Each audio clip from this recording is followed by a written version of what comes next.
This is what we want to do. We want to include young people in our conversations. And in fact, tonight is the second in a series of community conversations. And tonight we're going to deal with race and ethnic relationships. Before I get started though, I do want to introduce the committee members that came together and put this in order. First of all, we want to thank Hutchinson Community College, Social Sciences, and Dr. Carter Powell, Hutch and Harmony, the Hutchinson Human Relations Commission, the local chapter of the Hutchinson NAACP, and of course, you know this, Hope and Parson radio show. I want to take this time to ask you to be respectful tonight in terms of comments that are made by one person or another, because we're here to understand each other. Now, I will say this to you. Speaking and talking about race is not an easy subject, because when we speak to it, we get into our own corners or circles, and it's difficult to penetrate that. And so tonight, if you please, let's be cognizant of the fact that there are individuals whose viewpoints may differ just a little bit from your viewpoints. And we're here to understand each other anyway. Earlier today, I posed a question to someone: what is functional about being prejudiced or discriminating against someone?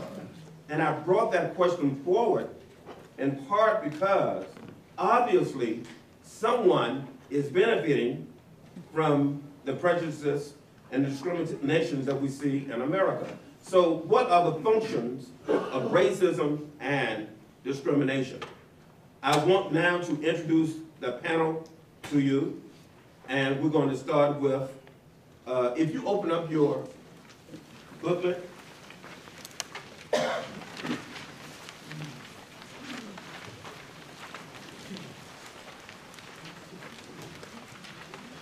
And as I call their names, just have them raise their hand. We have Cindy Flores, Darrell Pope, Reverend Amy Slater, Bishop Jeanette James, Amina. We have Demarcus Meyer, Tovar, and Chef Randy Henderson.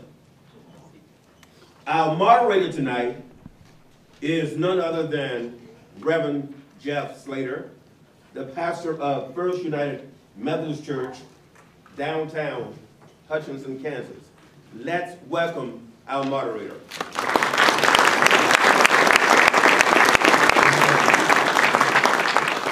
Don't welcome me, welcome them. They're the ones that are going to do the talking.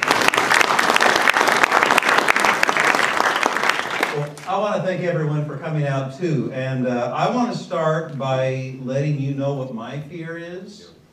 My fear is that sometime tonight, I've got these questions here, and I have no doubt that at least one of them is terribly racist. And I have this fear that I'm going to read one of these, and as soon as it's coming out of my mouth, I'm going to think, oh my goodness, I've just offended someone.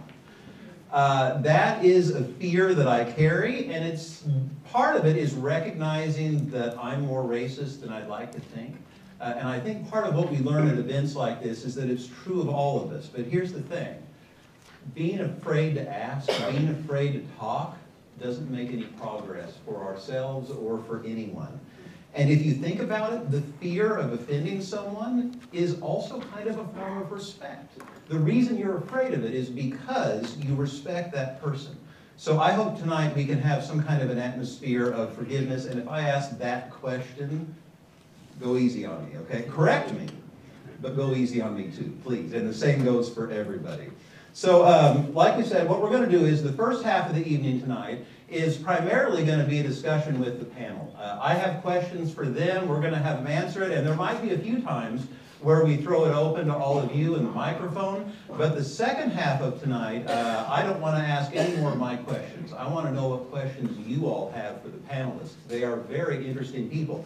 So like we said, we'll have the microphone around. We'll also be passing the box.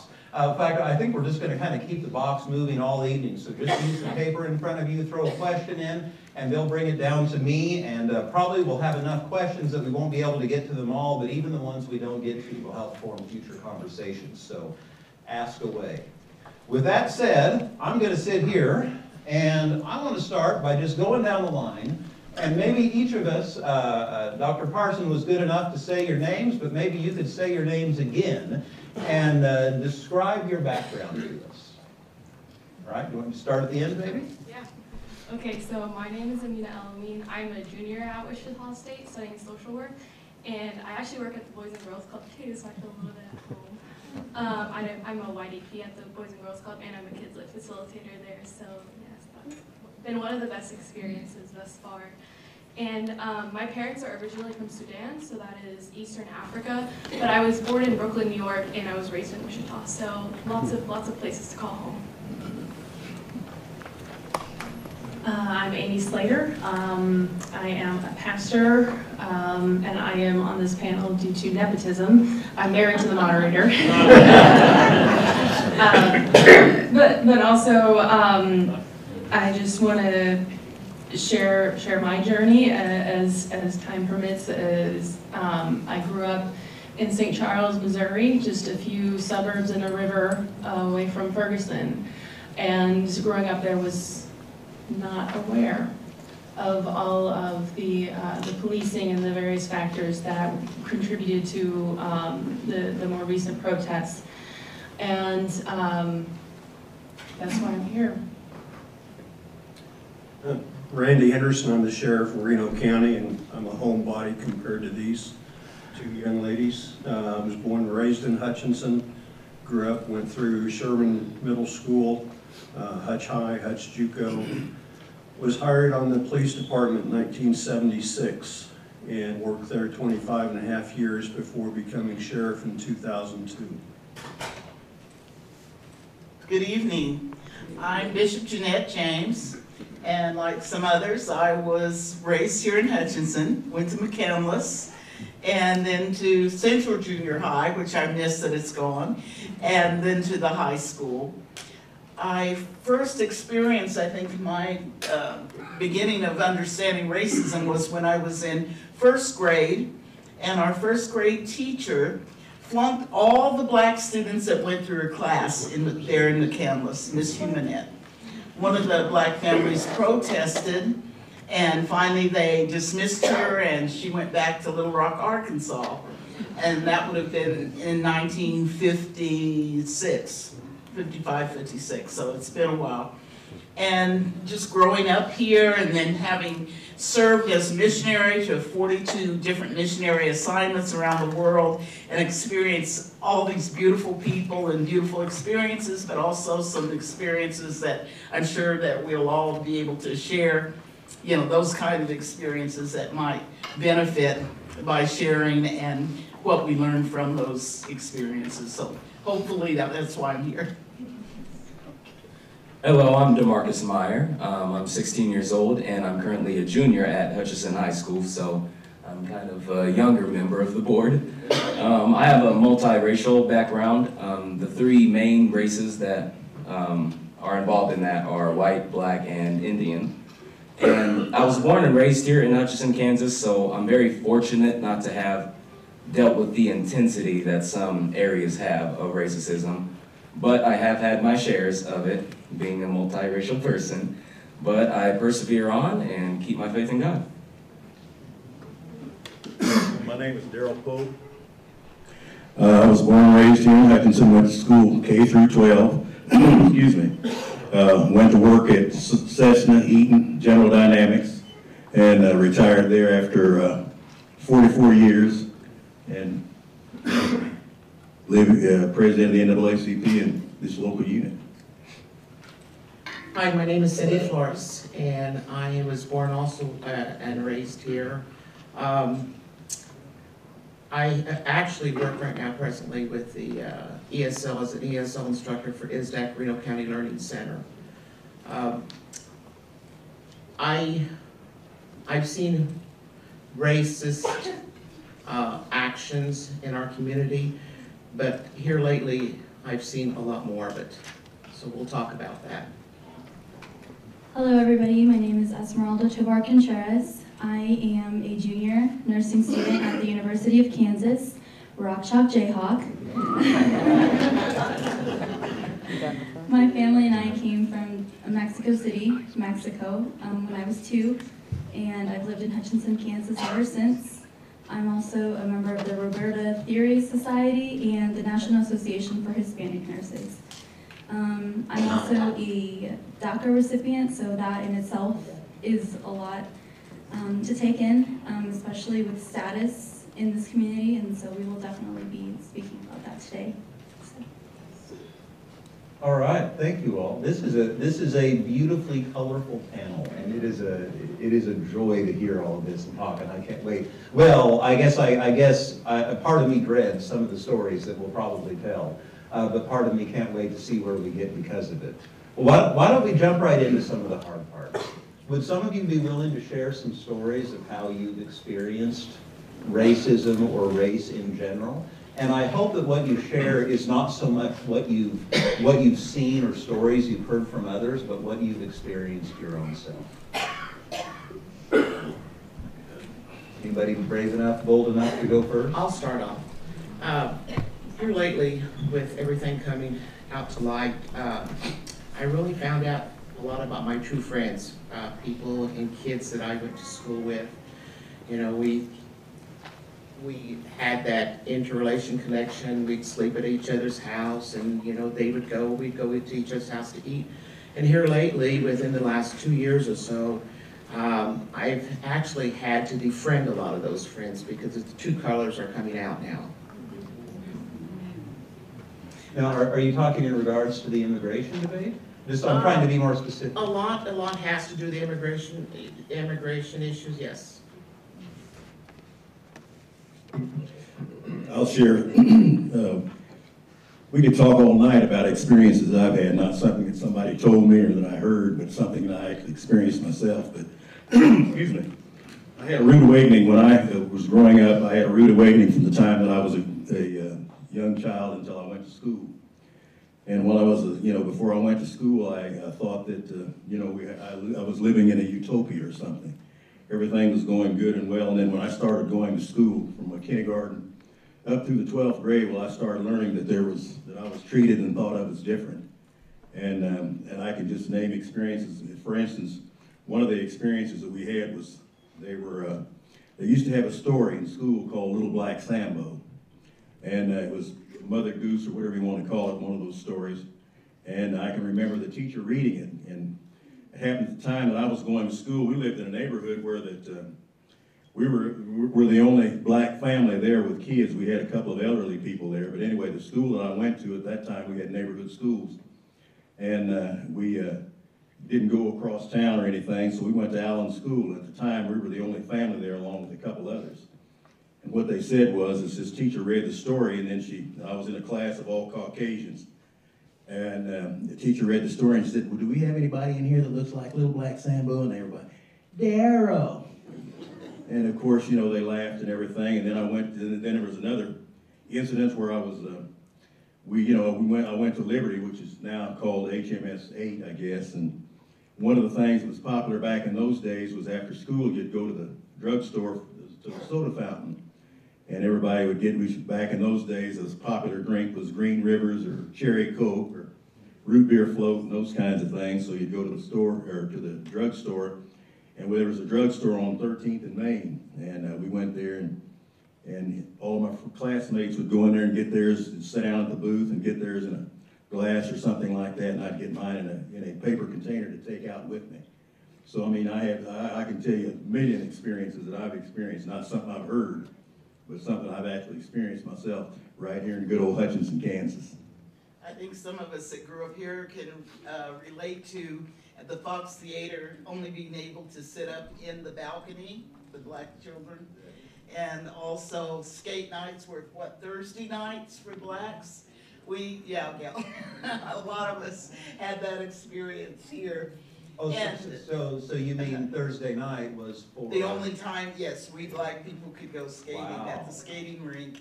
And we could only go up to the balcony to watch the movies at the Fox Theater. And so we've had a lot of experiences dealing with racism, coming up with it. But the interesting thing, my parents never taught us that we were any different than anyone else. And that was what was so powerful, because like Daryl, we lived in a predominantly white neighborhood, and when we heard the N-word, my mother, and we went home to ask mother what it was, she pulled out a dictionary and she said, "That's a low degraded person. Are you a low degraded person?" I'm 4 at the time in kindergarten. "No, ma'am." And so she said, "Well, if you're not a low degraded person, that doesn't fit you." I said, "Yes, ma'am." And so we were not taught to be prejudiced. We were not taught to hate. We were not taught, but we received a lot of it. And when we received it, it kind of rolled off our backs because our parents prepared us for it. And it made a difference in how we grew up here in Hutchinson. I can think of maybe an early experience that kind of affected my mindset. And that is thinking back when I was young and how you would describe somebody to somebody else that wasn't in the room. And I noticed that whenever somebody was describing a person of color, they would say, "Oh, that person's black or Hispanic or whatever." But when it came to describing a white person, it was assumed that person was white. You wouldn't bother saying that. And I remember being young and saying, "Well, why not describe that person too?" And so I tried that as an experiment when I was, I don't know, kindergarten or whatever, and I don't even remember who I was talking to, but said, "Oh yeah, this other girl, she's white," and the person looked at me like, "Why'd you say that?" And like we got a little radical on our hands or something, I don't know. But what that kind of taught me at that time was that white is the assumption, the baseline in our culture, and that people of color are other. So that's some of my racism that I have to work on, to be aware of, that that starts so young. I guess my experience growing up in the south end of Hutchinson, I was neighbors to Daryl and played with his kids, grew up with his kids. The majority of my friends were black, Hispanic. My family was a lot of the only white people that I dealt with a lot of the times. And it was kind of a culture shock going from Sherman Junior High School to Hutch High. And that was the first time I really recognized what racism was. When I got to there and the 3 middle schools merged, and it was so apparent, it was just a total shock. And here I was, 14, 15 years old before I realized that. Does anybody else have any defining moments where the light kind of turned on, where something clicked and they realized the bigger reality of race in the world? One experience, my father had a business here in Hutchinson, and we heard his feedback to my mother about how other people with that type of business were getting the support from banks and this, that, and the other here in Hutchinson, where he had banked with them for many years and would almost be like pulling teeth to get the same kind of support, yet he was very viable in his business. But we were in Oklahoma at one of our homes there, and he was in oil field, and so we were in Oklahoma. One early morning, we were coming back as children, my 3 brothers and myself. My brother Larry was married to a Caucasian girl. My mother looks Caucasian, and so we were at about 5 in the morning. We went to the filling station, gassed up. My dad followed us there, made sure we gassed up, and we're on our way back to Hutchinson. Well, they didn't have the interstate then. And so here we get on the road, we're coming back, and all of a sudden there's a carload of white men that are following us. They're trying to run us off the road. My 19-year-old brother's driving. We're in the back seat, and my mom and his wife are in the front. And from Cushing, Oklahoma, all the way into Ponca City, through those back roads, they're trying to kill us. And had we been caught, I know my brothers would have been dealt with like many young black men were dealt with in that period of time. I think I was 11 or 12 at the time. And so, yes, that was a moment where it made it really real that we could be killed and our bodies dumped someplace without anyone, other than my father, who later had him investigated and found out that they were a part of the Klan. There were 6 white men, very, burly guys that were incensed because of my sister-in-law and my mother, who they thought, were across the line. So yeah, that was a defining moment, I think. Some experiences I've dealt with start back as early as grade school, and a lot of the things I've dealt with have been more indirect rather than direct. I think that's kind of how this has changed as time goes on. It's more so indirect. Back in grade school, I get the occasional questions. Well, because I went to a predominantly white school, so I was definitely a sore thumb sticking out. But I get the occasional questions, why doesn't your hair look like the rest of ours? How come you were so different? So as I'm maturing and I'm getting older, I'm realizing that I should just be happy with myself and not try to please other people and make them happy. Some other things I've dealt with, I haven't just dealt with it just from whites. I think it can come from any other race or culture that doesn't like you. A lot of other cultures and beliefs, they tend to look down on multiracial people because of the whole breeding thing. So I definitely dealt with that, of being looked at like I'm not human, I'm something that shouldn't have been. But the just important thing is that you got to keep your head held high and keep moving forward, because in the end, they're going to pay for it. And we are the ones who keep our heads held high. We're the one who's going to prosper on.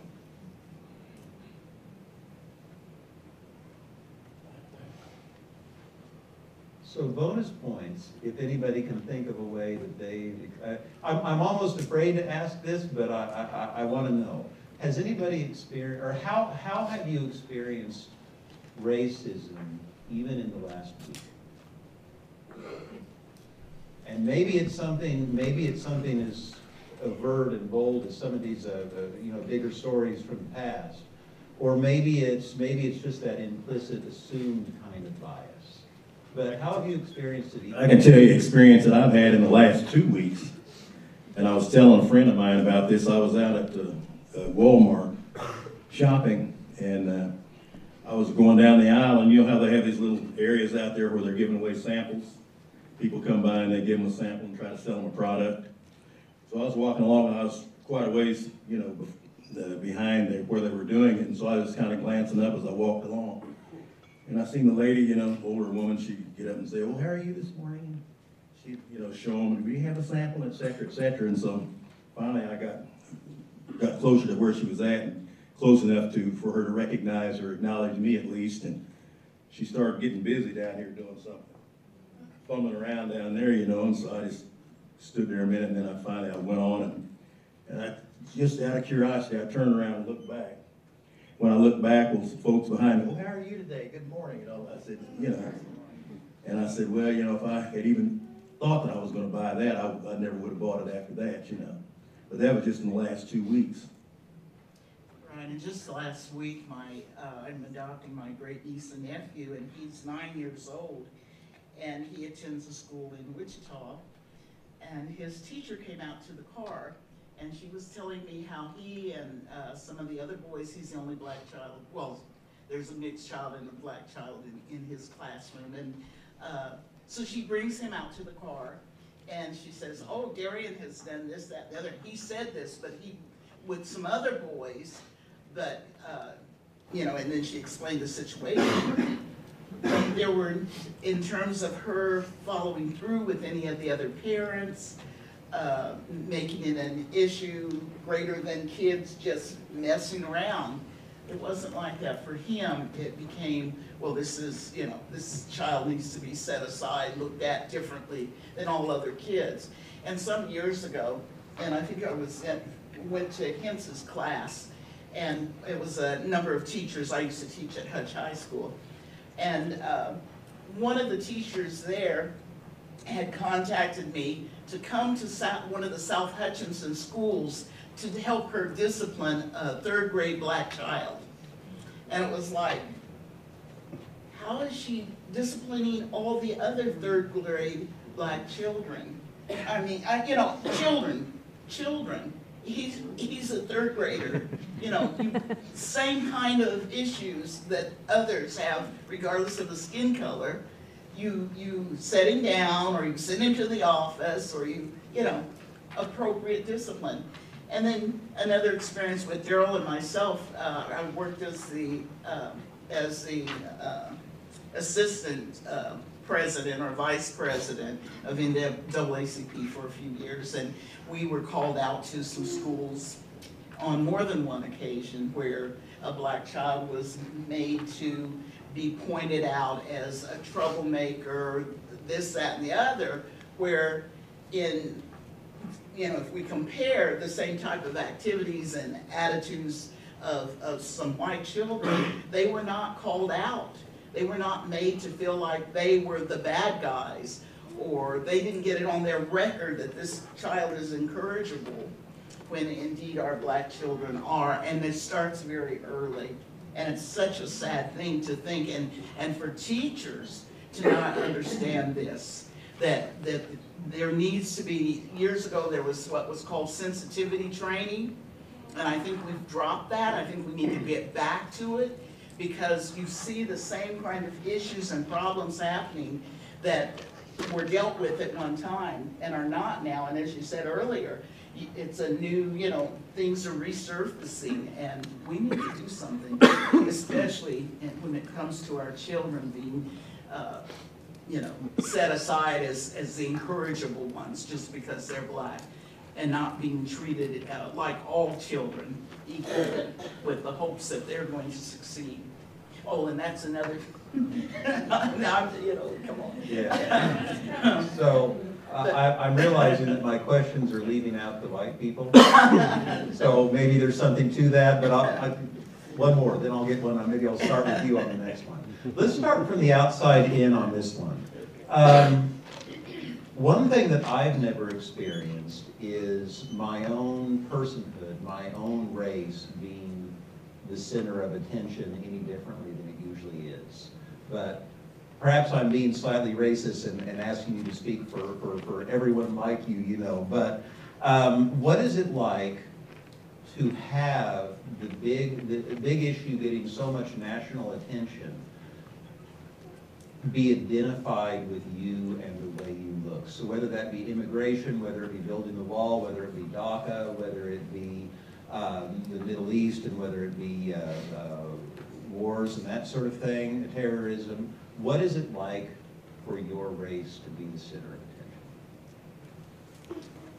Okay, so I can go ahead and speak on that. So I'm also a Muslim woman, or a Black Muslim woman. I'm the president of the Muslim Student Association on campus in Wichita State. And so I wear a headscarf, obviously, too. So just being Muslim and being black, as soon as I walk in the room, I know I'm immediately identified as Muslim black.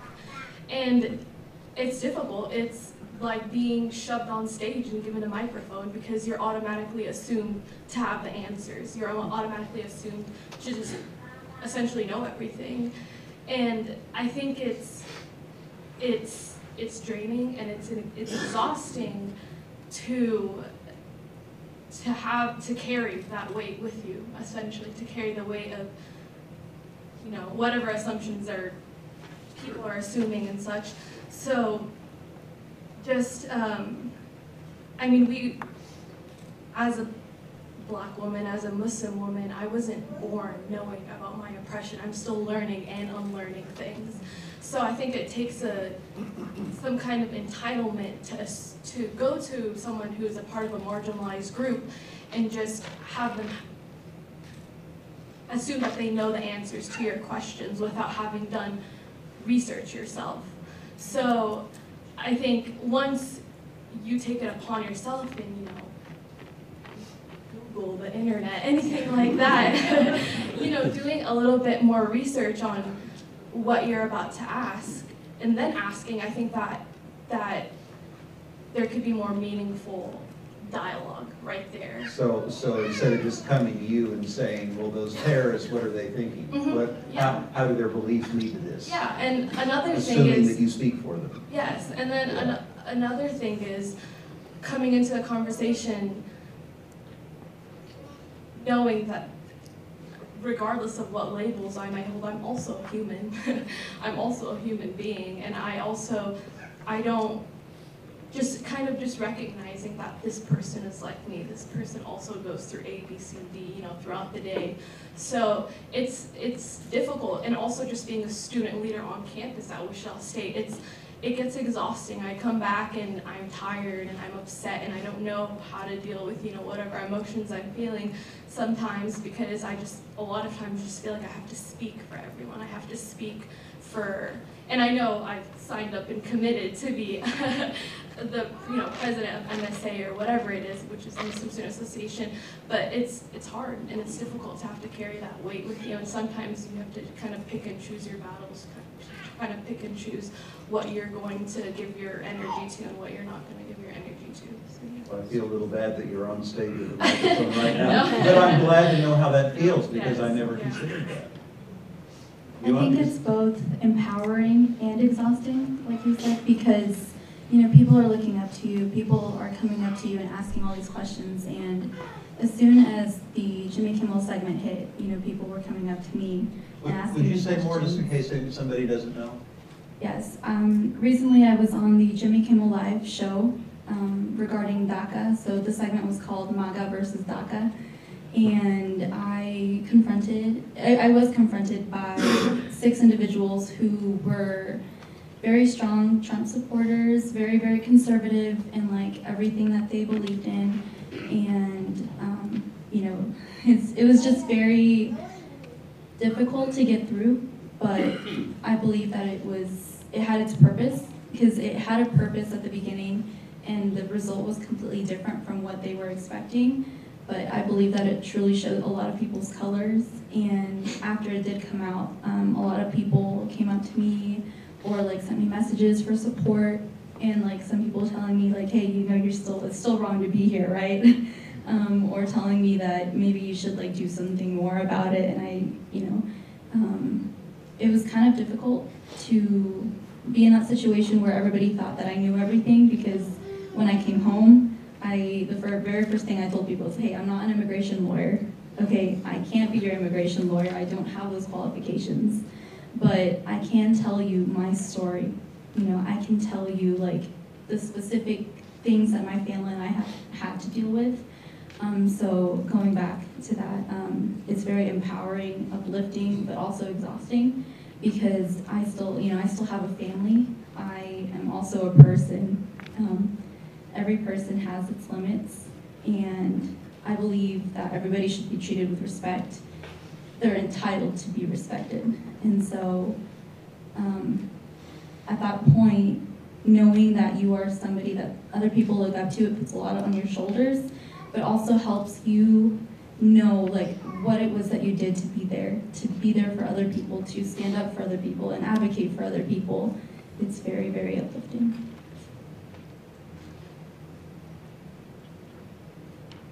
Okay, here's a question where we might be able to start with you two. All right, so no pressure, right? After all of that. When Ferguson, Missouri happened and the protests that were there, was it 2014? I probably should have looked that up. I think it was 2014. There were a lot of things said, and I think it opened the eyes of a lot of people. Like, for instance, after Michael Brown was shot, you would hear some people saying, oh, well, he probably deserved it. You would hear other people that were just sorry that a teenager got shot. When the riots and the looting started, you would hear some people say, oh, well, they shouldn't be looting. And you would hear others say they shouldn't be looting, but I can understand where it's coming from. Then when the police response happened, and I'm kind of hoping you'll comment on this, there was criticism for how militarized the police force was without necessarily considering, and then following that, the Blue Lives Matter movement. I mean, it's all, I'm just curious, maybe we'll start with you two, but I'm curious of all of you, of what your reactions were during Ferguson, and if you have any reflections now a few years later. Ladies first. Oh, of course. You're the one that's from almost, Yeah. almost but nowhere near. Yeah, I mean, I grew up in St. Charles, which is just across the Missouri River from that area, and I've never spent much time in Ferguson. There were certain areas of the metro area that were just known, you know, you just don't drive there. Yeah, I moved away when I was 25 to go to school, but that's where I grew up, and at the time, I didn't think of it as a race thing, just say, oh, well, you know, I don't even know. But I was pretty oblivious when I lived there. And then when the shooting happened and when the protests started erupting, it was heartbreaking to watch because that's my hometown. And I looked back on my hometown now with a different perspective because it was exactly 10 years from when I had moved away, and I had done a lot of learning. Being removed from the area, I can look back now and see, okay, I can see how the area is segregated and how I benefited from certain things because I am white. And you know, one of my high school teachers lived in Ferguson at that when all that was going on, and he was posting things on Facebook about things he was observing. And my sister still lives in the area, and just all this familiarity, but the images that I was seeing of the tear gas and all of the militarized response is just surreal.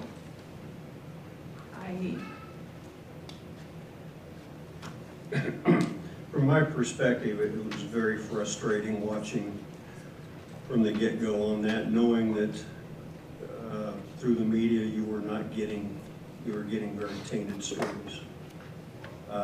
And through the training that I've had and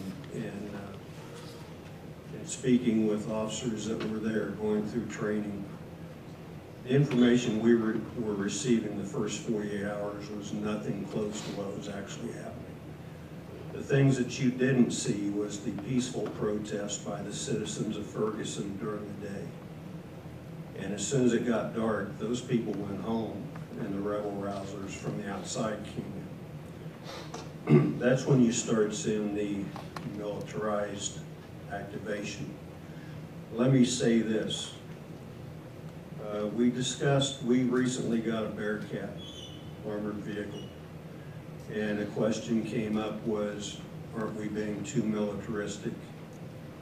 In 2017, and no disrespect to military because those guys and ladies have a heck of a job and are doing a great job, but there were 50 American soldiers killed in 2017 in action. There were 125 law enforcement officers in the United States killed. There were 149 police officers killed themselves. So tell me we don't have a war going on here. Back to Ferguson. What upsets me is that people jump to conclusions so quickly before the investigation even has time to get started. There were factions on both sides picking up arms, protesting, fighting, and they really did not have a clue what really had happened yet. If they'd have given it a couple weeks, figured things out, probably none of this would have happened. There would have still been some protest, and people have the right to protest peacefully.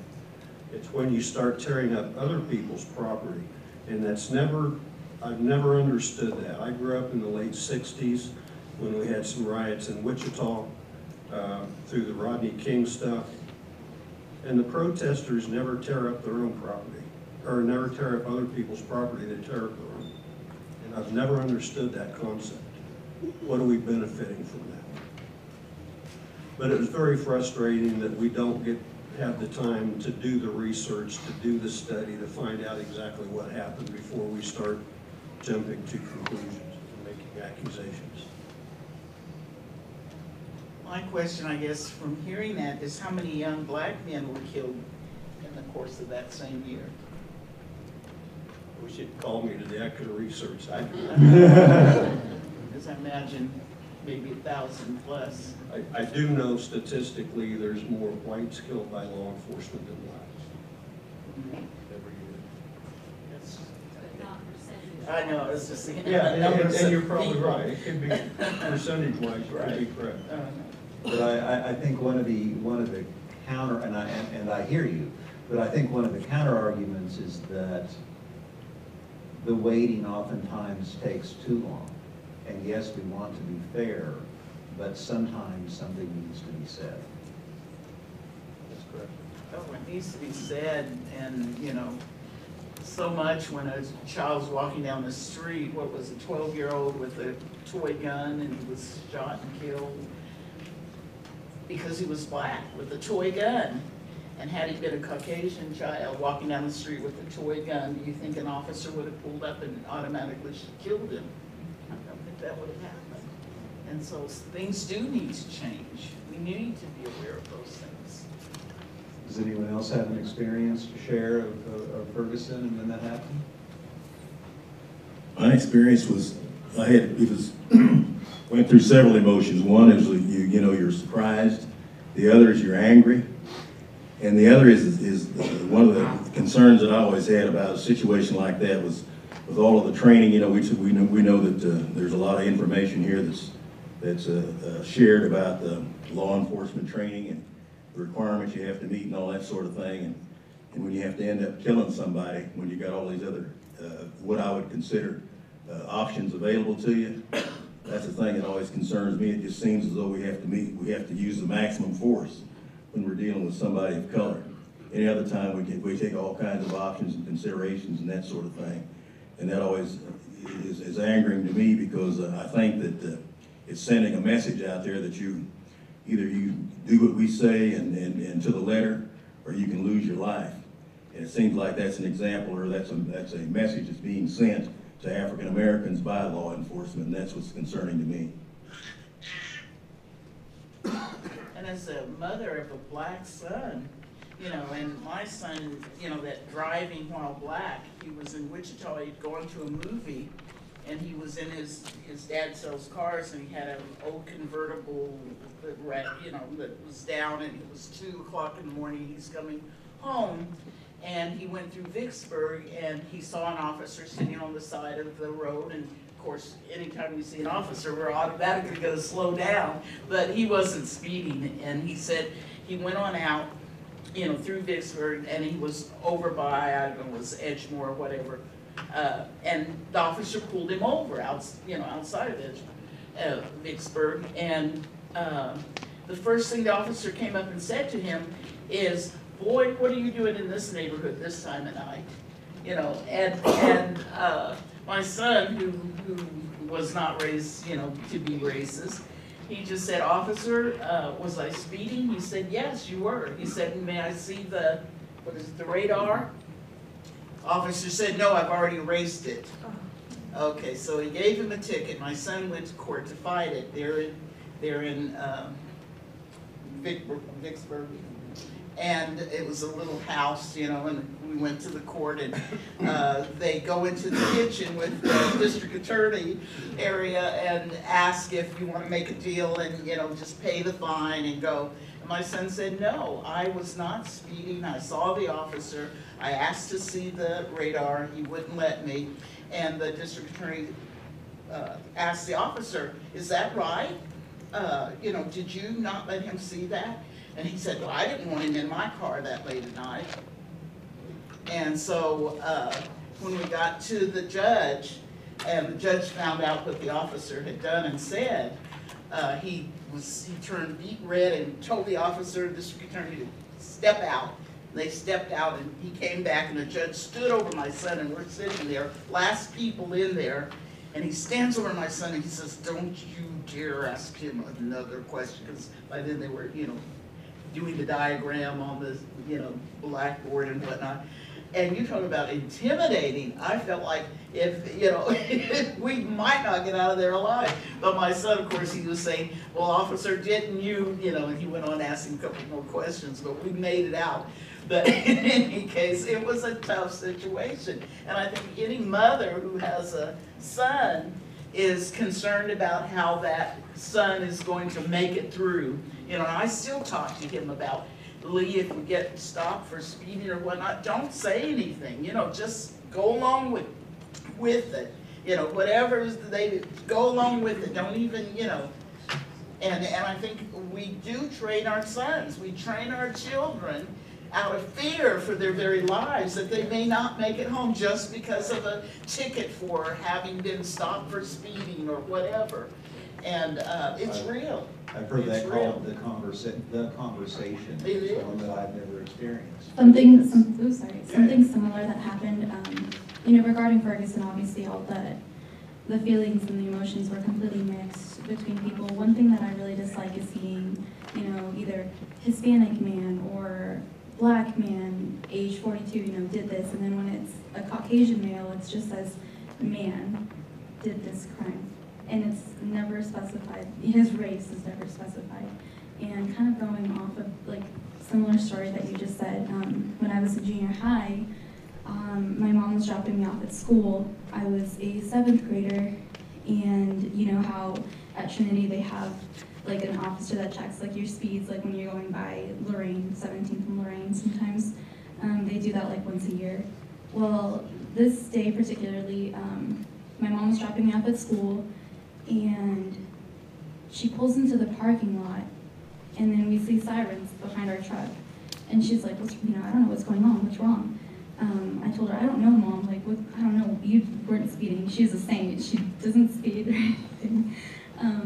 The very first thing the officer does, he comes out of his car, his vehicle, and he walks up to my mom and asks her if she has papers, if she's here legally.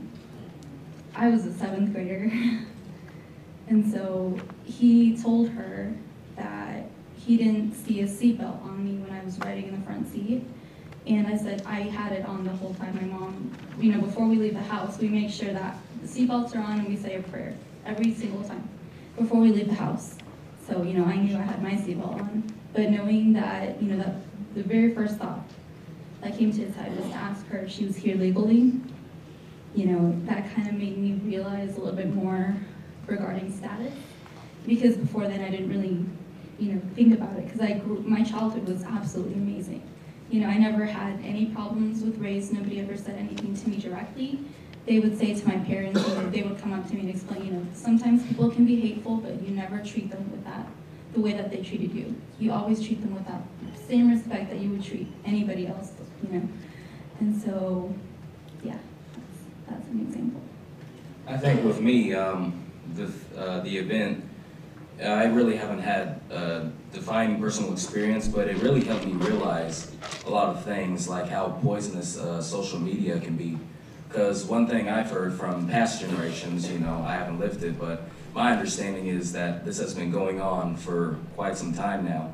But now because of Facebook and Instagram and all these different social media apps, the negative is popularized and all the positive is pushed to the side.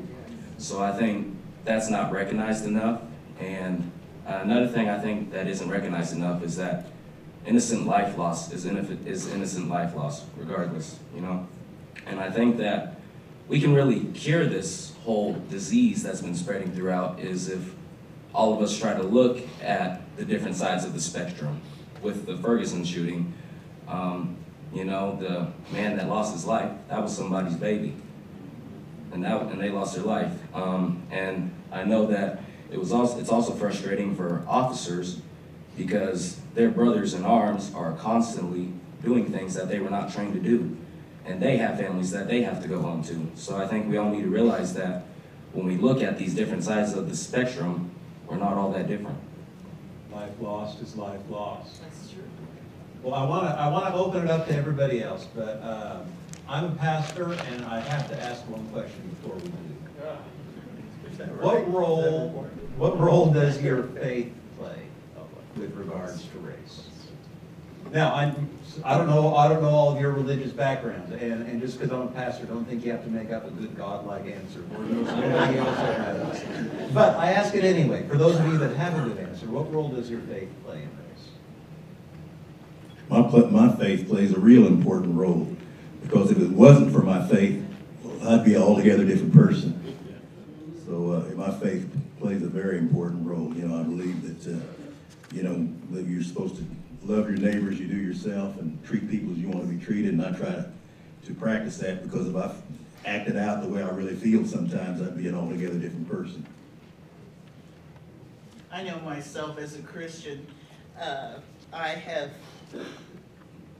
directed many outreach centers from Wichita to here in Hutchinson, started the soup kitchen, also started the hub and some other outreach ministries. And we feed everyone, we clothe everyone, we love everyone. And I think that they come into our facilities and realize that. And we've gone out of the way if we get a call at 2 or 3 in the morning to come because so-and-so's needing this, that, or the other, or call for help to have food taken or whatever. It's, we started out serving food because some man who was a Caucasian man came in from the train, got kicked off, and he was hungry. And we had a little coffee house, and so I passed the hat, got money, went to Burger King, brought back, gave him food, and he got up and he went to the piano and he began to play, and everyone did a double take. He had been a concert pianist at one time, and he was hitting the rails because he had gotten into drugs and this, that, and the other. But sharing Christ with him, he asked Jesus to be his Savior, and that was an exciting time. But to know that we could help him spiritually and physically, to have the food that he needed to. And then from then we started making sure that other people in our community had food and clothing and those kinds of things. It didn't make any difference what color they were. In fact, I think if anyone's ever volunteered at the soup kitchen or coffee house, they know that we feed and serve and love everyone that comes through those doors. Anybody else with how their faith? Hi, for me, my conviction is that if God loves a person, I must love that person, and God loves everybody. Growing up in a Christian home as a child, there were people you didn't like, but it wasn't based on color, it was based on their deeds. And I'm Facebook friends with Reverend James. As we walked in tonight, she's sitting there and said, I wish I'd had this earlier to study. And I said, you talk from your heart at things like this. You don't have to study. And she is. She's talking from her heart. Well, I wasn't going to go there.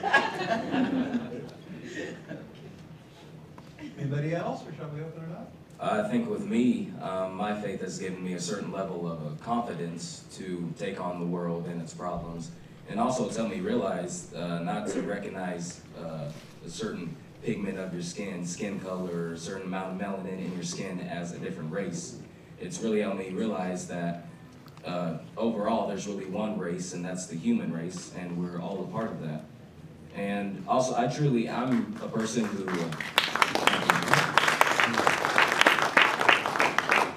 and I'm truly a person that believes that whatever religion you are, that we all worship the same God, one powerful God, one that we all worship.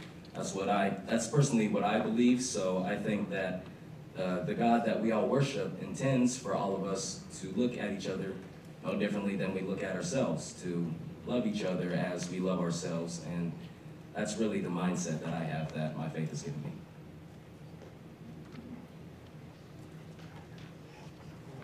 All right, well, I just got the first delivery from the box, and it's a pretty thick stack, so I'm not even going to listen to the next answer. Hopefully somebody has one they could ask on the microphone, and I'll do some reading.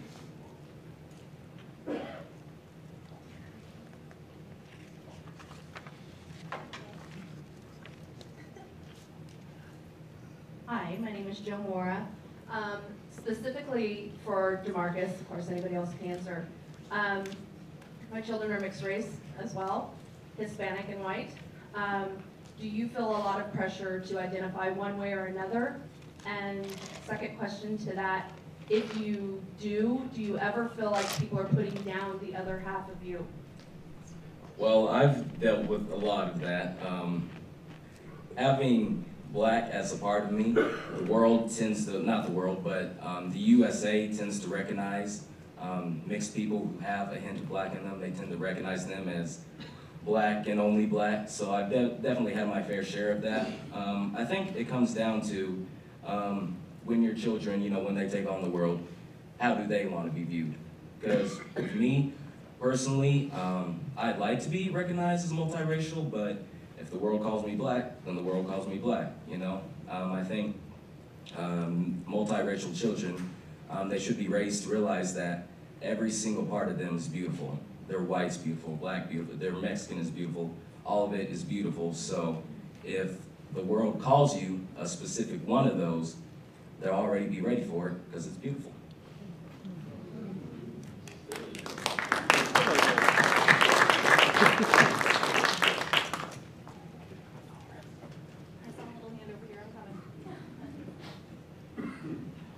Hi, thank you all for participating tonight. It takes a lot of courage for everybody to stand up and to talk about their lives and history. I want to say some words that may shock you, but I want you to do some thinking tonight when I say these words. Now, I apologize before I say them, but I'm going to get to a point. And the words are spit, nigger, honky, sambo, wetback, and cracker. If any of us in this room have not, at one time in our lives, said these words or thought these words, then we're kidding ourselves. I asked myself tonight if I should come tonight or what my purpose is in coming. And I was watching a show this Sunday, I believe, on the 68 Olympics. And there was a feature on black athletes, the sprinters, and I can't recall their names. When they won the gold medal and silver medal, they put their fist up in protest. And I was thinking to myself when I saw that was 1968, and here we are 50 years later, having the same conversations, having the same discussions. And I was thinking to myself, that's good and that's bad. It's bad because 50 years later, we're still having these discussions, but it's also good that we're having these discussions. And I think, the best way to tackle racism in today's society is to do what we're doing tonight, having discussions, educating ourselves, learning about each other, learning about our differences. And as I look across the room, I see people of all colors, of all ages. I see people from the Board of Education. I see council members. I see a city manager. I see a sheriff. I see the chief of police. I see a young man that was here a while ago, probably not even 2 years old. And that's how we're going to make a difference, by understanding and listening to one another. So just want to thank everybody for attending. That's all I have. Got one question from the box here there were several of these in there, and I think it's a fair question. For those of you that are non-white, how have you been racist? And I hope those who are white were willing to share too, we're being honest. How have you noticed racism in your own self? I'm trying to summarize several of these. Forgive me if I don't say it well. I think going to an elementary school, I went to St. Teresa Catholic grade school. It was known as the ghetto school compared to the Holy Cross, and if you were white there, that was a problem because my class, it was made up of 14 students, 7 boys, 7 girls. It was predominantly colored people, and it was weird because a lot of the boys in that class would take advantage of that, and if a white person would stand up to them or something, they'd be like, I'm gonna beat you up or whatever. But personally, I don't recall a time where I was racist towards another race, but I have seen it, and just the way that it's grown from that, I think, is really all I can think of.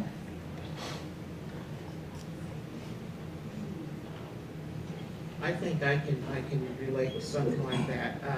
Here probably about a month ago, I was in a grocery store, and I happened to see one of my students, and she came up, and we were checking out at the line, and her English is broken English, and but she, was trying, and she got so frustrated with it that she started to speak to me in Spanish. Well, there was a lady behind me, and the lady actually, she came up to me and she said, "You two need to quit speaking Spanish." She says, "We're in America."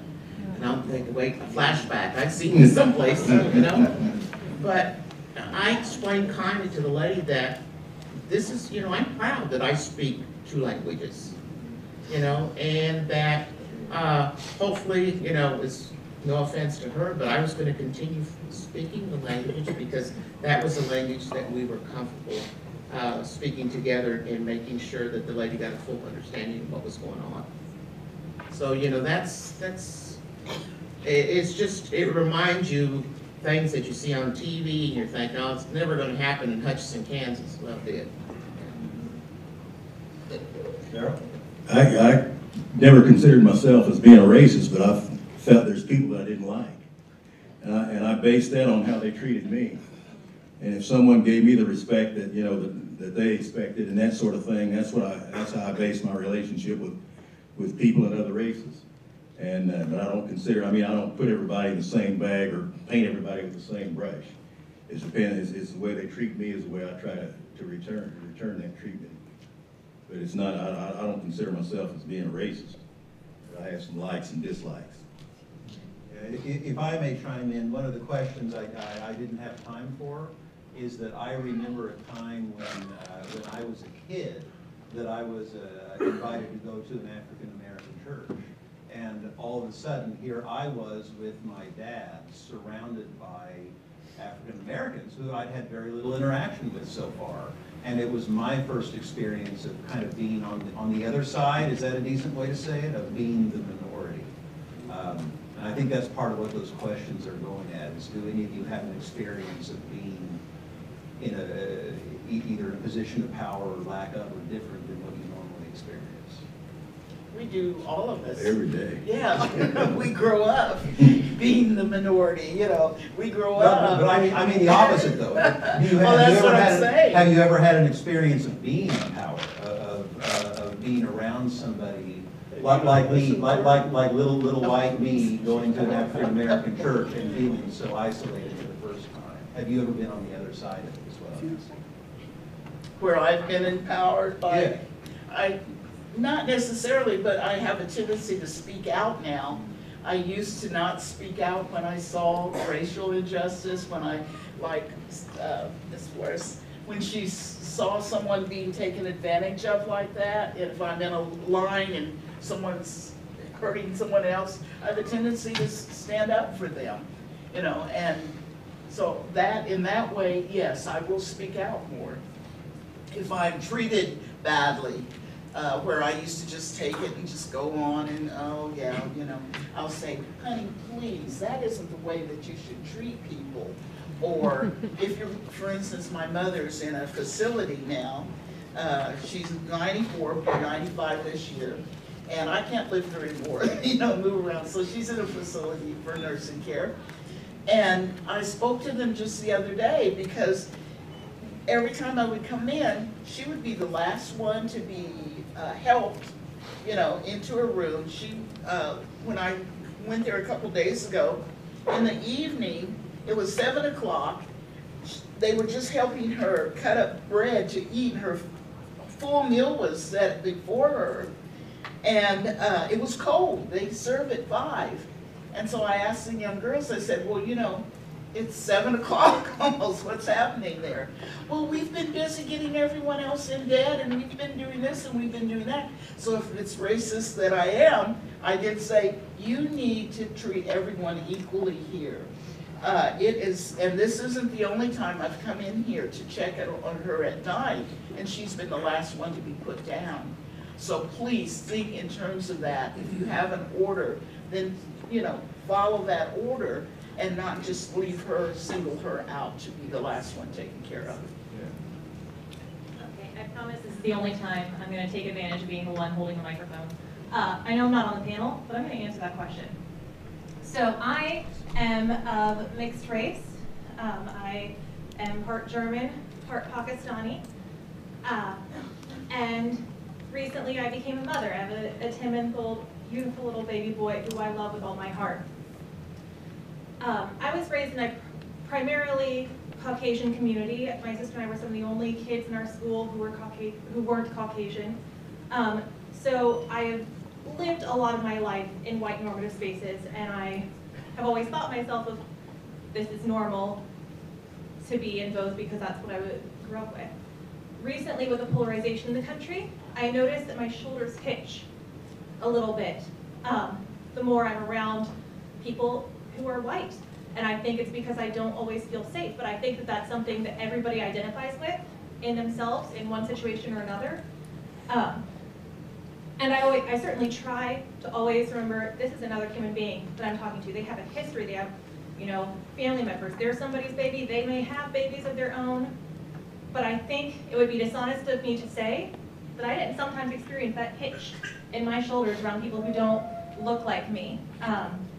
There's this test online you can go and take, Harvard runs it, called implicit bias, and it kind of runs you through this gamut to show, because everyone has hidden biases that you work really hard on, but we were all given a set of biases through experience, through how we were raised in our situations. And I took that test, and I am biased to be more comfortable with people of color. And I think recently that may be because I feel safe. But something that happened in an interesting way with me having a child. I'm gonna get real vulnerable here with y'all, so we're just gonna have to love each other about this. My son is very pale skinned, blonde hair, and blue eye. And I did not expect that. He came out and the entire room kind of collectively went, huh. And we were the only ones there. It's not possible that he got switched. But I know that, and I wish I could say it was only in the first week or two, but it's still something I face myself every day. I love him. There's that small little disappointment that he's not like me. That there are lessons that I had to learn, and I was prepared to teach a son of color to know about the world, that I'm not going to get to teach him in the same way. I'm going to have to learn whole new lessons to teach him because I don't know what it's like to be like.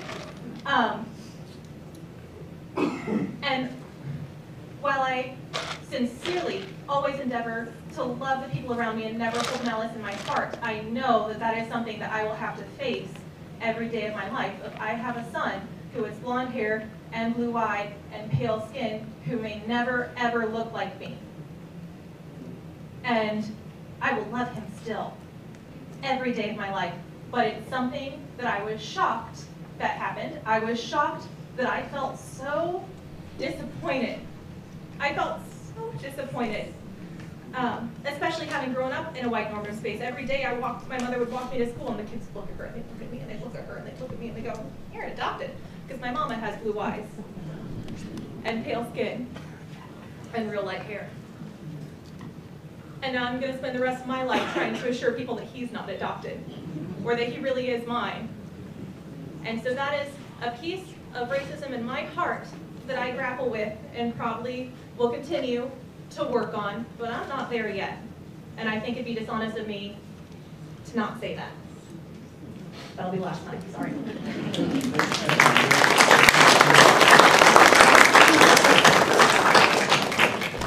Thank you, Mary. Let's have another question.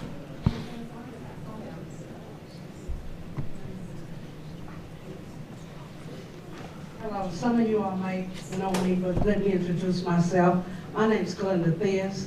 I teach third grade at Allen Magnet School, and it's been a wonderful and learning experience to be in Hutchinson, Kansas.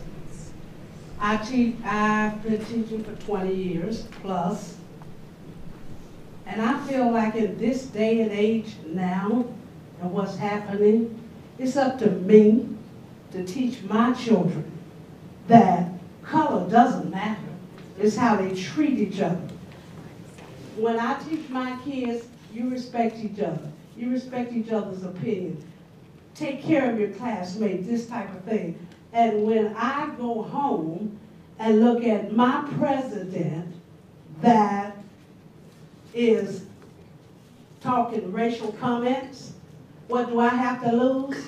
At this point, I've gained everything. My parents taught me, you could be whatever you want to be as long as you want it. I teach my kids. And my daughter and I, when I adopted her, we were in Walmart. And it was kind of hysterical. I got a little tickle when I was doing what I was doing.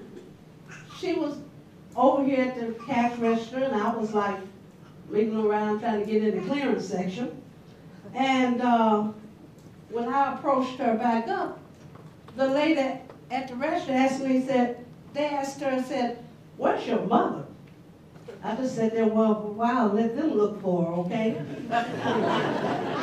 But little did they know that was my child. And my thing is, I'm teaching 3rd grade. I had a little girl, we were writing about their opinions. She wanted to write about Trump. No, darling, we're not writing about Trump in here today. And I called her mom, and we talked on the phone, this type of thing. And my other question was that I've been in Hutchinson 20 plus years, and I'm still explaining why we have Black history. That's really sad. But my parents understand. I went to one of my parents, this is the first year I was teaching in Hutchinson. I went to one of my parents' home, and I explained to her why I was teaching Black history, or why we participate in our culture. You have a Black teacher, your child has a Black teacher, and when I talk about mustard greens, hot water, cornbread, chitlins, or whatever, they don't know nothing about that. But when I tell them that's some good eating, they know. My kids and I are in McDonald's every Martin Luther King celebration. They look for us. Those are my kids. I don't see color. I don't let them see color. They need to learn how to respect, and you're not, and I'm not, going to be here forever. This is the generation that is going to keep going. I teach my kids, you look and listen for yourself, then nobody else has to tell you. But my thing is, I have been so proud of my children that get up and perform during Black History Month. And they want to do it. They didn't do it because I made them do it or told them they had to do it. I wish you could see my little Dr. King and my Rosa Parks. They were magnificent. And the place was full. Grandma was there, their grandparents was there, everybody was there. But my thing is that we're going to have to start teaching our kids what's really happening. You can ignore it if you want to, but it's not going away. And like I said, I love my parents. They're my first priority. My children come second because they are the ones that's raising them, the grandmas, the grandpas. And I got parents that are working 2 jobs trying to take care of their family. But I'm not afraid to go in anybody's house when I'm teaching their kids. I love them. I love my parents. And it's, like I say, it's been an experience in Hutchinson. If I had not come to Hutchinson, I wouldn't have my grandkids. I wouldn't have Barbara Ann. I wouldn't be in the NAACP. I wouldn't be in the school system. It's been wonderful, and I will continue to enjoy it until I leave. But I teach my kids right from wrong. And when I now understand at 66 and before years old, that I understood why my parents said I always had to go the extra mile. Why I got to go the extra mile? Because I was living in that time, and they lived in that time. And I appreciate my parents. I teach respect. You respect your parents. You respect adults. You pull out the chair for a young lady that comes in this classroom. They are also teaching manners. But my thing is that if we don't get a hold of our children and let them know you're the one that's going to have to lead this country. And have I been biased? I'll be standing here lying if I said I didn't. But my thing is that, like the panel said, and like Mr. Pope, I am a preacher's daughter. You know what they used to say about preacher's children. They the worst children they going on. But I'm here to say I turned out just fine, I think. And I hate to interrupt, but I should probably keep it moving. Okay, thank you, and thank you for listening. But one thing you said, yeah, go ahead. One thing you said touched on another question that came in more than once, and that is, have things gotten boy, this is a big question, but I'm going to ask it. How are things different than they were, say, in the 1960s for African Americans? But I think it applies to racism in general. How is it different, and is it better? Is it worse? We can sit in the flag anywhere. I told you it was a big question. We can sit downstairs at the flag. There are some advantages. We can go into stores, we can go into restaurants, you know, those kind of things go on, but still the heart and attitudes are there, you know, and we deal with them. But as so many have said, you learn to love people, you go along with sharing as much as you can, educating as much as you can, and knowing that bottom line, it is going to take love, but it also is going to take being real and stop ignoring that there is an issue, that there is a problem. Recognize the problem and recognize if we have the problem that we need to do something about it. And by God's grace, hopefully we can make the changes that need to be made. This is oversimplifying, but we've moved from a time when racism meant skating only on Thursdays, was it? To a time when racism is more implicit, when it's baked into the system and using code language. And I don't know if you can say better or worse. Kind of hoping that would spark more conversation, but all right. Do we have any other questions? Yeah, my name is Richard Gray. This evening we're discussing racism, prejudice, and discrimination. We have a lot of young people here. So I would like, there's a couple of gentlemen on the panel, Daryl, and my good friend Randy Henderson. I would like you guys to explain to these young people the difference between racism and prejudice.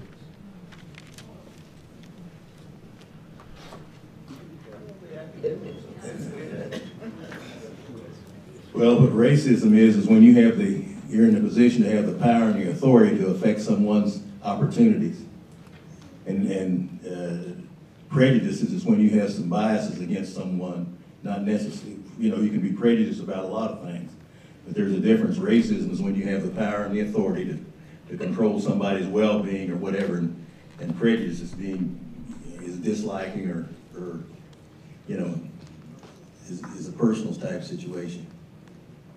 Can I add to that, actually? So this was back to the question if any of the non-white folks here have been racist. And I think it depends on how you define racism, which is instituting laws to exclude a certain people. So I'm not going to directly answer the question, but just a question to ponder is how many people of color have enough power and authority to hold someone down systematically? So that's just a question to ponder. Think about our city councils, think about our boards, think about people who have a place at the table. How many of those people are people of color? So maybe another way to frame that question would be that people who are in the minority don't have the power to discriminate against another person so much, even though it is part of the human condition to occasionally prejudge prejudice, right? So perhaps that's a better use of language in that question. Is that? Yeah, yes, and like, I could have my biases, I could hurt your feelings, but I don't think as a black woman I can take your job. So I just think that's one thing to really ponder. Think about our NBA, for example. How many players and how many owners are people of color? So, yeah. Can I speak to the authority part for a minute? We had just completed a week ago our yearly bias police training with hints. One of the questions asked of me was, do you feel that there is a racism issue in Hutchinson? And he said yes. What I look at, and I would not have guessed that a large problem, because, and the chief and I talk about this a lot, we do not get that many complaints about racial bias by our officers. And when we get to talking about that, they tell me that's because they're afraid to report that. And with my background growing up in the southern part of Hutchinson, that just tears me apart. Because I don't want people afraid to come talk to me. And so I guess my plea to the young kids, especially, if you see something that you feel is a problem, come talk to us. We have ways of going on the internet, filing complaints, calling the chief or I directly. We cannot fix a problem unless we know it exists. And believe me, that man up there wants his department and my department to be some of the best in the country. And we can't do it if people are not communicating with us. So please do that for us and for yourselves as well, and for the community. So don't be quiet about it. Well, we have, okay, one more, and then I have a final question I want to ask the panel to end on. My name is Sandy Dawson, and I was born and raised here in Hutchinson, Kansas. Been here all my life. I went to school, well, high school, back in the 60s, and I know what we went through here in Hutchinson. I knew about the Fox Theater. I remember about the skating rinks, and at that time we had 3 of them. There was only one skating rink that would let us come in and skate on Thursday night. And we could bring our music only during that time. There were places you couldn't go to eat. If you wanted to go for a restaurant to eat, they'd tell you had to go to the back door. They would not serve you at the front door and go in and sit down like everybody else and eat. There was a lot of stuff that went on here in Hutchinson that people aren't aware of. They thought it was all in the South, but it wasn't. It was here in Hutchinson as well. And I have to say this, when you're a baby and you are born, you don't know the difference about somebody else. The difference, I feel like, is within your parents. Because when you see another child in school that looks a little different than you, you're not automatically going to dislike that child because they look different than you. All this comes from the upbringing of the parents and how you are taught. And there's a difference. And I think this is something that goes way back, and we have to change that. Because we're not different, as my grandson said. We're all, God has made all of us. We're all one in His eyes, and that's the way we should be. All right. I have one last question for the panel. One thing that the committee that organized this wanted to make sure was covered is what can we do? What can we do going forward? And I got some wonderful advice a while back, so even though I'm not a panelist, I'm going to go first. Someone told me that after a conversation not unlike this one, that the people that most need to learn about bias and about prejudice are the people who don't come to conversations like this. And they're the people who don't typically interact with people who are different than them. But that, as a white person, I have access to conversations that don't talk about implicit bias any other time. That means that I have the power to take this conversation into those white circles and share it. I was wondering what advice you all might have for what any of us can do to help improve race in our country and life and equality for everyone. I think not only do you have the open door to speak yourself, invite someone in of color to be able to speak. You know, as Ms. Sia says, you know, come, you know, how often do we invite someone of another color to our home and share and hope to create a relationship and a friendship and something that's birthed out of that that can be good and wonderful, and then share with someone else and to begin to build. And sometimes it takes just that beginning with that one. So again, open doors, you know, open your doors, let us in, we let you in, and hopefully there'll be a change here in Hutchinson. Relationship and friendship, who else? And Christ-centeredness. I think, I'm sorry. Go ahead. I think it's all about the communication part. Where I work at, we have a lot of younger students that go to our school, and we had this conversation the other day, and one of the students said, he said, you know what? He says, my parents are prejudiced. They don't like people like you. And he kind of caught me by surprise, but he said, you know what, but you're different. He says, now that I've been around you throughout the school year, he said, I'm understanding that there's not a color. He says, we all have a name. And I think it's educating our younger people, making them more aware of, you know, we all get up the same way in the morning. You know, we might be a little different in the skin color, but we all have a name. If you're white and want to build a relationship with the black community, go to Fifth Sunday and listen to the singing. Say more, what is it? It's where it's just one church. Is it the same church all the time? Does it rotate? Any month that has 5 Sundays in it, all they do is sing for hours. But it is the most wonderful event you've ever been to, and talk about communicating and meeting people and getting to know people. That is one of the best experiences you're ever had. I think it's definitely interaction with people. You have to go and you know, reach across the aisle and do things you don't normally, get out of your so-called comfort zone.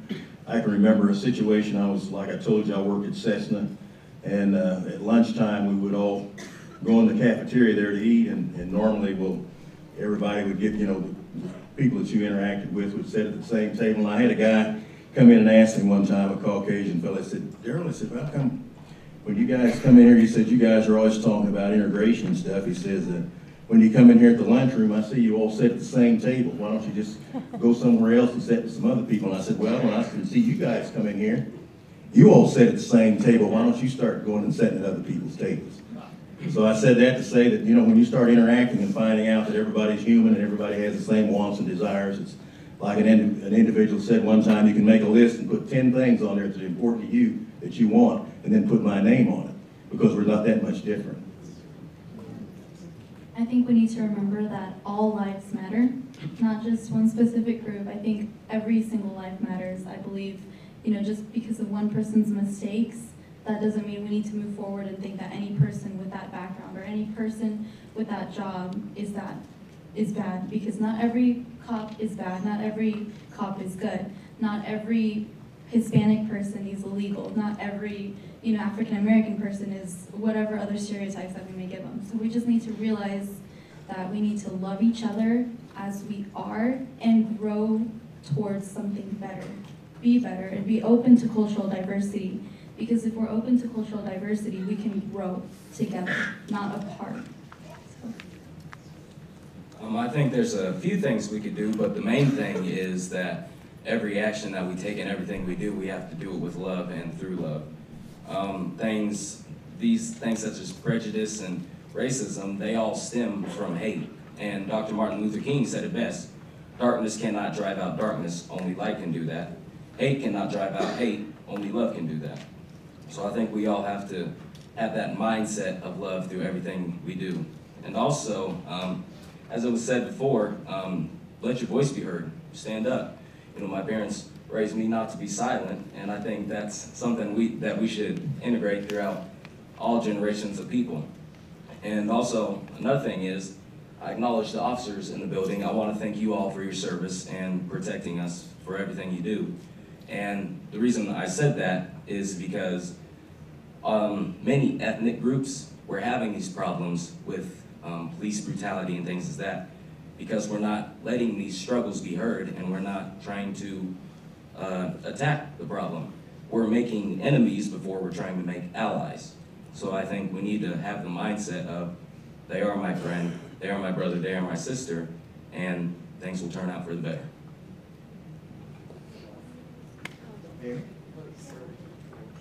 I would like to suggest develop a curiosity about differences.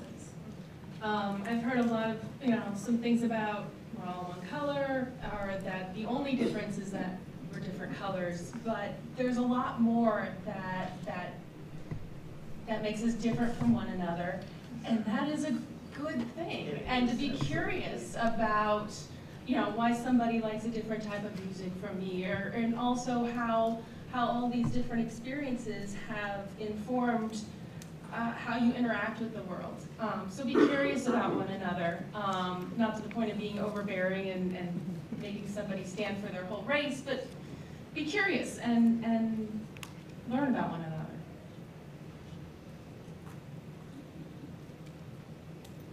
Well, hence, not to put you in the position of representing all of HCC, but thank you. Thank you for hosting. Thank you. Let's give a thanks to Jeff Slater.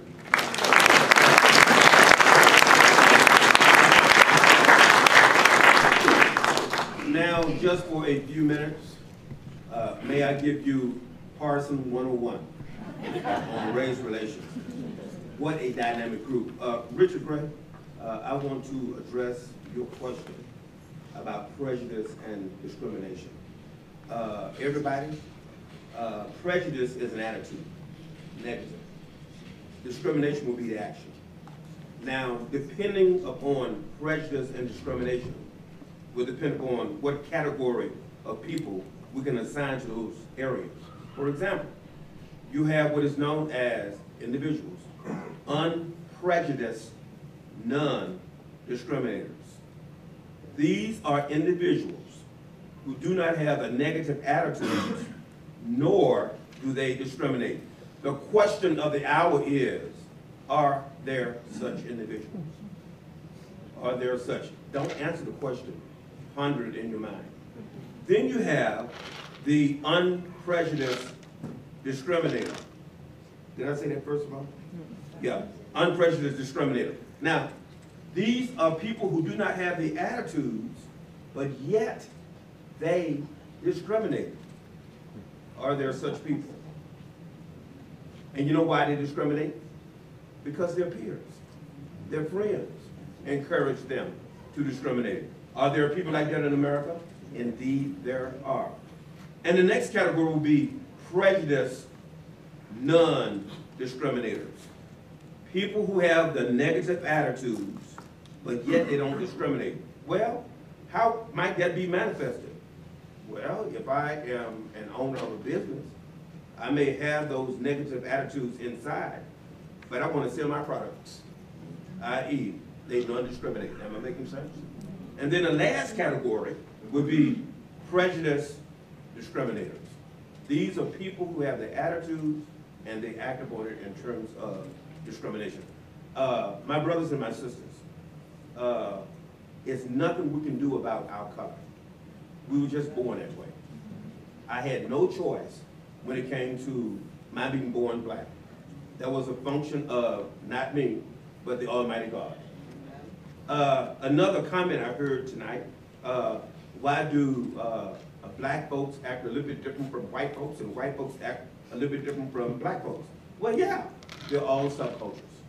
And they have traits that they encourage their members to copy and to emulate. Nothing wrong with that. And we oftentimes, folks, intra-marriage rather than inter-marriage. We marry people of our own particular race. Most often we do. And that is a dynamic, that is a characteristic of a minority group. I want to thank the panel tonight. Give them a round of applause.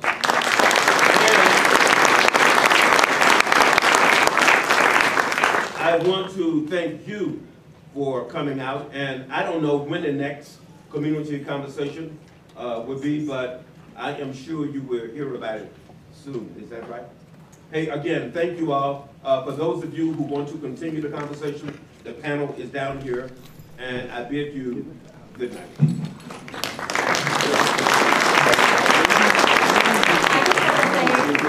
I just want to say thank you so much for coming. We are at times, we have other obligations.